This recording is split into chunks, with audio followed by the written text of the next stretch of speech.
Greetings and welcome back to yet another episode of Dark Souls 3, and welcome to this very sunny land of Ariandel, I think that's what it's called. So we have entered our first DLC and it is indeed a bit chilly down here. First, I kind of teleported here from the bonfire. If you remember how we actually got here in the first place, is some old dude teleported us here and I thought it was like a continuation of an area, but then I realized that it's actually the first DLC, and because I planned on doing that later, I'm doing it now because we've finished with the main game. I think the cave will provide fruitful results. And what are you? Quick, go along. Find one for yourself. A sweetly rotting bed to lie upon. Oh, this guy's familiar, wasn't I? Yeah, I was here before. Yeah, this is where we actually spawned in the game when the old guy teleported us. I remember now. I kind of forgot. It was a while, like almost 10 months ago. So one thing to kind of keep in mind now that we're here is that a phantom. Yeah, it's a phantom. But besides the fact that the visibility is super low, I was actually to the second DLC first before I got to the first DLC, and this is what actually happened in the last video. So if you've been watching these videos in order, like in the order I'm uploading them, the previous video, which was like a special video, oh, these guys have no chance. I actually traveled to the second DLC, so that was, what's it called? The Ringed City, I think, something like that. And this is Ashes of Ariandel, which is actually the first DLC. So the enemies in that one are significantly harder than I assume the enemies in this one will be. So I think it was a good training to get back into the groove of things. I'll be honest, the physics of that don't make any sense to me because it's really cold, and how the hell is that thing still on fire? I'm not saying the torches can't be on fire if it's really cold. Obviously they have some burning liquid or residue on it that makes it able to actually stay and be on fire. And okay, that's a big fly just eating a corpse. That's cool. But the fact that's one thing to keep the torch lit, but the second fact is he kind of breathed out at us, which makes me assume that they are pyromancers of some sort. But then again, being a pyromancer in the cold, oh, actually that might be either the best or the worst idea. Because it's cold, right? You need a source of heat, and if you can conjure it yourself, I assume that's gonna be pretty useful. He stabbed me. Okay. Because I was so something is throwing spears at me. Oh, there's now 3 of them. they blend in very well with their environments. There's 4 of them. All right. Having an axe, great axe, it makes me seem like a real butcher, which is not necessarily a bad thing. I think it's very fitting to what my role is in this universe, at least the way I'm role playing it. The fact that they're not letting blocks go is super annoying. So I think I'm gonna handle the ones without the shield first. Let's just kind of swerve around, get rid of the ranged units. That's how that's usually a good idea. You're next. That actually turned out surprisingly better than expected, even though I did chuck 3 Estus flasks. Well, I hope they're not addictive, right? Can you imagine if Estus flasks were addictive? I imagine when it's really cold, they swindle some alcohol in there just to mix it up, just to give it that extra little bit of spice at the end. You know it's been done. You know at least one chosen undead was an alcoholic in his previous life, so he's just taking that beer and chugging it in, or whatever other hard beverage that has alcohol exists. All right, now there's just one more. Now this guy should not be a problem. Especially because apparently they're very slow to turn around. I don't blame them. They're just corpses and they're probably frozen, so their muscles are probably not working at the highest efficiency. So it's very hard to move around, right, if your muscles aren't really working. I'd suspect. I'm not really sure, but I think it's a fair presumption. Follower armor? Well, I'm not a follower. I'm a leader. Also factually incorrect.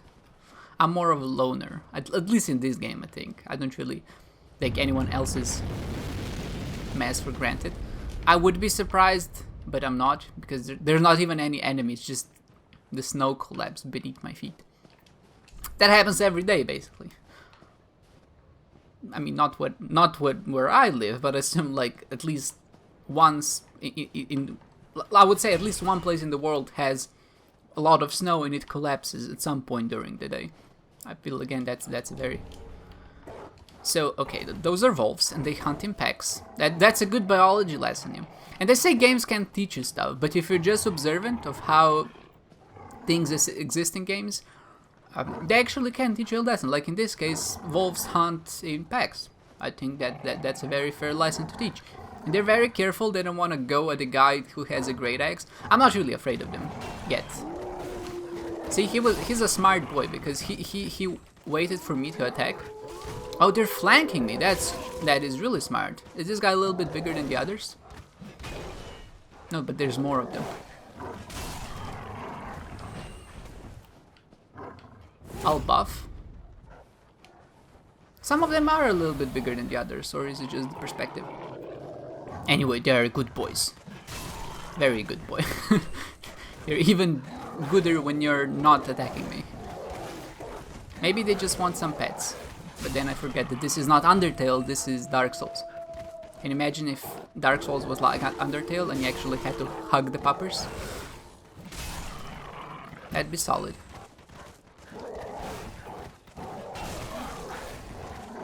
The fauna of this area does not pose dangers to me. I have slain the Soul of Cinder. What's a bunch of wolves, right?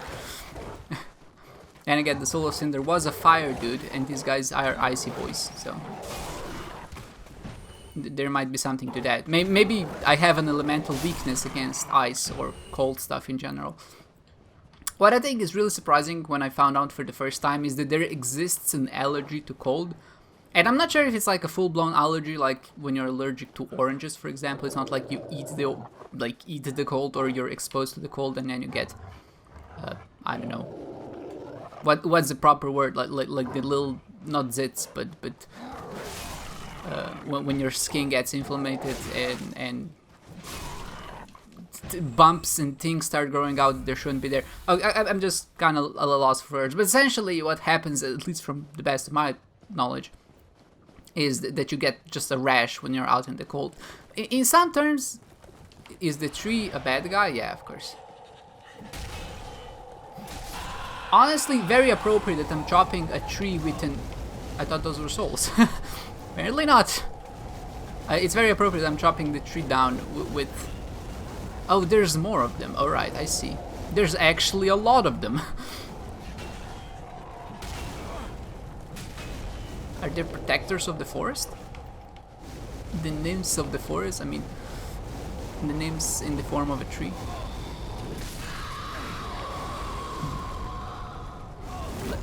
Let's buff. Okay, that was very my bad. This guy is a jumpy boy. Okay, just let's stop this madness for a second. Yeah, the rash, the allergy to the cold. So when you're allergic to the cold, I mean, just getting a rash when you're out in the cold seems like a very standard human thing to do. But apparently some people have it so bad that it's classified like as an allergy. I'm not sure if technically medically it's correct to call it an allergy. It might be just like an intolerance to cold. Like for example, you have lactose intolerance. It's not really lactose allergy. I think lactose allergy doesn't exist in the wild, but then again, I'm not a licensed medical professional or an unlicensed medical professional or a professional, and I'm definitely not medical, so basically I'm none of those things. I'm just an enthusiast trying his best to inform the world about crazy diseases out there. Sometimes you just forget how easily the human body breaks. And I feel like that's so funny because we have a lot of sayings for computers and like computer bugs and whatnot. There's even the famous saying, if something can go wrong, eventually it will go wrong, and it has a name, but I won't recall it from the top of my head at this point. But, and you think it's true just for technology, but in fact it's true for humans as well. In some senses, we're just biological machines, right? So a lot of things can break, cells can mutate, the bones can turn into different textures, I don't know. I assume that's a thing. I know that there's a particular disease which makes your hair grow in the form of, like, your nails grow. And that seems extremely painful, and I would say also very, very... not unfortunate. I mean, yeah, definitely unfortunate to whoever gets that. But it just seems like something that would not be a good thing. Oh, they can grab me too. If she just eats me at this point, I'm gonna be very upset. I think the wolf might just eat me at this point, so... just drink a little bit of that Jagger and that's gonna be fine. Somehow managed to get a wolf as well. That's great. I'll be honest, this entire area is very cheeky. I don't like it at all. There's more of them, Jesus. Let's resort to throwing our knives. Kukri. Surprisingly effective for the fact that they're a tree. I mean, you keep doing that. Oh, that actually reaches me. What the hell? Can you... can I be excused? But yeah, biological machines, we're very much breakable in many different ways, and the disease that makes your hair turn into nails, essentially. Okay, something lagged. It's fine, it's fine. We're still here. How do I heal? I have no HP. And there's a giant buzzing fly coming right after my head. Gosh. Flies have never been scarier.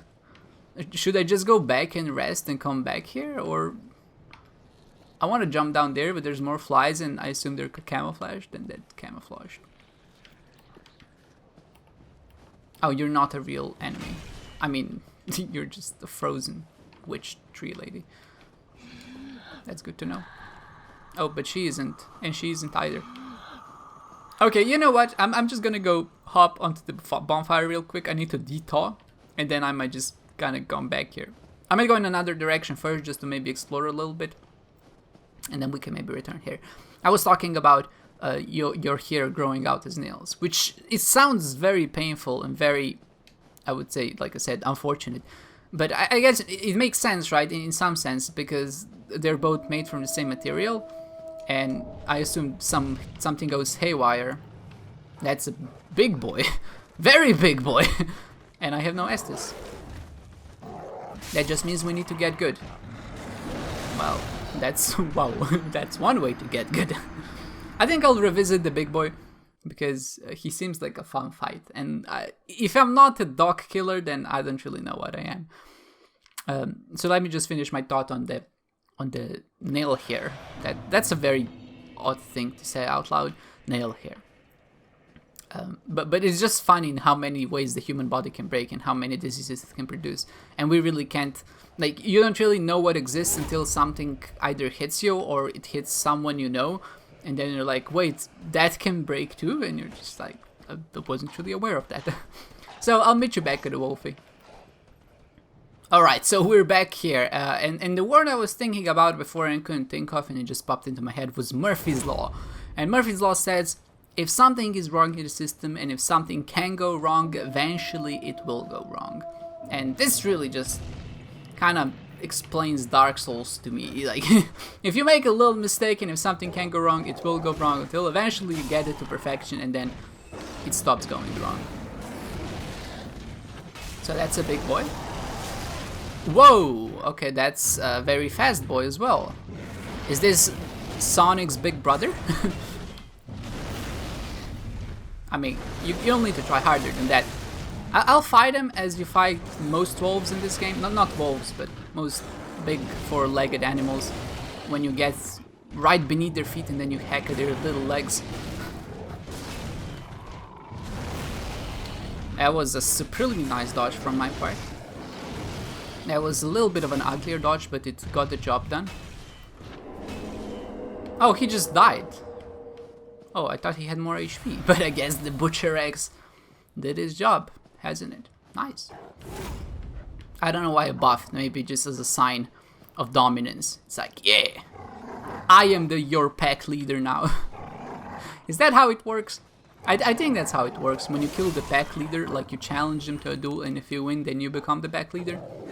And all I'm saying is you should be afraid now, because I am your boss, little doggy boy.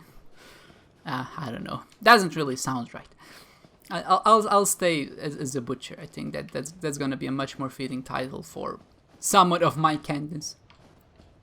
So let's see what more secrets this world hides. I just killed a big wolf and then you throw this big armored guy at me. Was that maybe his pet? Did I just kill your pet? Is that why you're upset? I could understand that, honestly. I think someone destroying my pet would make me upset as well.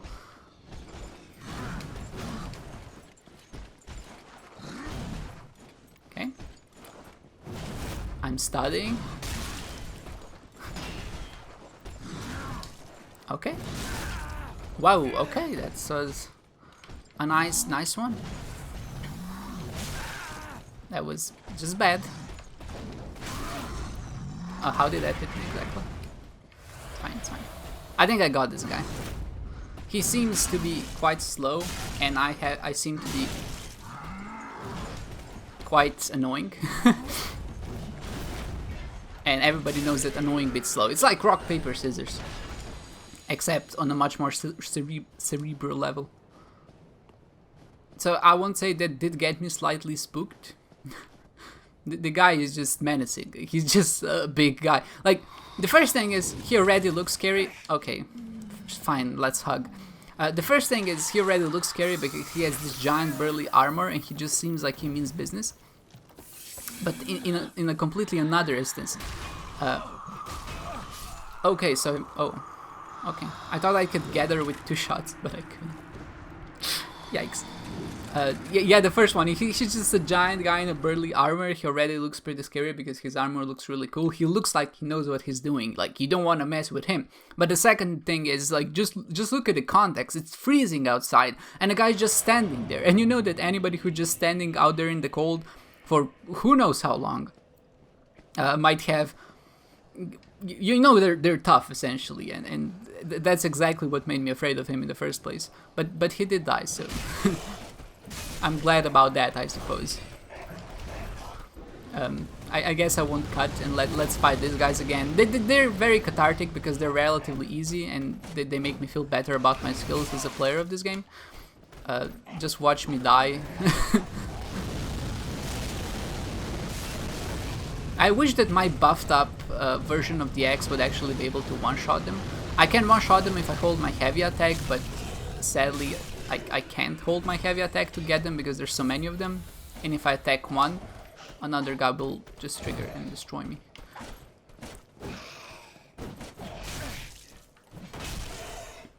Okay, that did not hit his shield. Like, whatever you say, that did not hit his shield. Like, the first hit I struck upon him, that definitely did not hit his shield. I tried parrying. I'll never learn how to parry in this game, I feel like. Maybe I need to spend more time on it, but it definitely feels a little bit harder. And no, not definitely, it is definitely harder than in Dark Souls 1. And it's, I would say, weirder than Dark Souls 2, but that might be just my perception because I haven't learned it yet. Oh well. Let's just go ahead and ignore all of that noise. I like how this snow kind of rebuilds itself when you leave. It's very magical, which I guess describes Dark Souls 3 pretty sufficiently. It's very magical and scary, and everything's trying to kill you. Maybe those are the taglines they could use to sell this game. It's magical, scary, and everything is trying to kill you. Come on. I hate that they don't attack, they just kind of wait around. And I think that when you get one, they start howling and call the other wolves in. See, I think this calls the other wolves in, which is, I would say, not appreciated. I like how the axe, even if it misses, it stuns them. I did say they were easy before, and I'm not saying they're hard, but they're definitely a bit annoying, because there's more of them, right? And when you fight 2 or more enemies at once, it's always a bit like you have to watch so many sides. And I don't think it's that big of a problem to watch that many sides, but the problem is when you have a big burly weapon like I do, which is very slow as well, it can become very difficult to time your attacks in a way that you can actually hit something without something else hitting you back in return. See, they're just coming, and they just... Fine, fine, let's go. Let's go, Wolfie. Come on. Think I'm afraid of you? You think I'm afraid of you? Probably not. That was extremely fortunate. Oh, that got 2-for-1 deal. I like a 2-for-1 deal. I'll try to go back into that direction just to go to the flies. I feel like that right there might be the way to progress forward. And this might be like an optional area. So let's explore this one first. Because it is the first episode of like a new DLC. I feel like I owe it to myself to explore a little bit more before rushing. I feel like in the previous episode, like in the bonus one, I was kind of rushing. But then again, in my defense, I was expecting that to be the end of the game. So it was like, oh, there's no way there's so much more content out there. I heard they're just the final boss, and then just enemies kept spawning and popping up. And I was like, does this ever stop? So yeah, I'll definitely do a little bit of exploring. I feel like I need a chill moment in this game. And this is definitely... Wow, that deals more damage than expected. And this is definitely a pun, because it is very chilly, isn't it? And especially after the final boss, it just seems fitting. And especially in this area, because I have an axe and I'm chopping down trees. It just works on so many different levels. I'll kill one because 2 of them at once is kind of scary, and when they start actually casting their magic, it becomes very hard to dodge. There's another one from behind. Okay. See, it's just like so many different projectiles flying in your face from every single direction. I'll buff so I can take it out with 2 shots. I hope it just doesn't hug me, because hugging is generally appreciated, but not when it comes from witch demon trees. I feel like I'm very picky with who I choose to hug me, and I feel like that's just a good mantra for life in general, because you can be the kind of person who lets everyone hug you, or you can be the kind of person who doesn't let anyone hug you. But I think that the right attitude is definitely somewhere in the middle. I mean, maybe you enjoyed being hugged by trees. Speaking of, I'm not judging you for it. I don't think it's a bad thing. I think it's definitely a fair assessment. I would say to a certain extent you could consider them as good huggers. I mean, they do have a lot of branches. But I still stand by the fact that I think octopuses, or octopods, I guess, if you're talking about plural, would be the best hugger, because they have 8 tentacles. It just makes sense. I'm glad that if you sneak up on them, and if there's just one, it's no problem, because you can just take it out very swiftly, like this fly. But if there's more of them, you think you can hide from me? I can see you very clearly. The game is trying to camouflage you and not let me select you, but... Oh. What do you prefer, a rotting corpse or a throwing knife? Oh, it spotted me. Nice. Come here, my fly friend. I don't know why I'm calling you a friend. You're definitely not a friend. Are you my enemy? If you're not a friend, you're not an enemy, right? It's not exclusive. It's not like you're either a friend or an enemy. You can be something in between. You can be a family, for example. I wouldn't consider my family either friends or enemies. There's something in between. Or maybe you can be just someone you see like every once in a while. Or maybe it's someone you just saw once in your life and you can't call them an enemy. You can call them friend, like, I guess an acquaintance, but maybe that's a bit reductive to every acquaintance on there. Am I overthinking this? I probably am. Black firebombs. Is this the game's way of trying to tell me that I should throw black firebombs at these trees? Because I will do that. Praise the hole. This looks like a little snail, doesn't it? But I guess it's not. It's just... Oh, this is the fly I killed before. I really like how bouncy its behind is.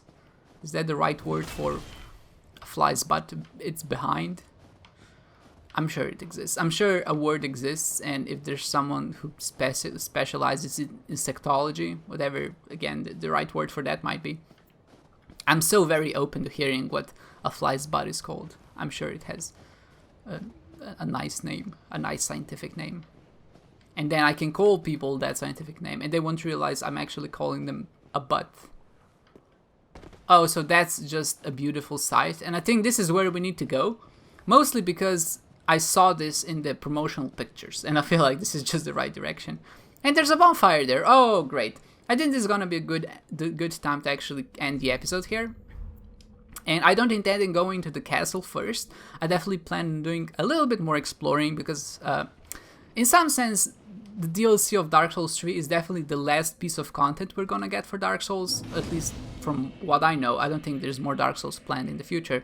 So I feel like I really need to cherish it and savor it to the greatest of my power, in some sense. So I feel like taking my time exploring is definitely gonna be something which is generally favorable, or at least something I want to do. So you can expect this episode to go a little bit slower than the ones before, maybe where I just kind of not rushed, but I went quickly from boss to boss. And in this one, we'll just kind of see how it works out. So with all of that said, I hope you enjoyed this one, guys, and I hope to see you next time.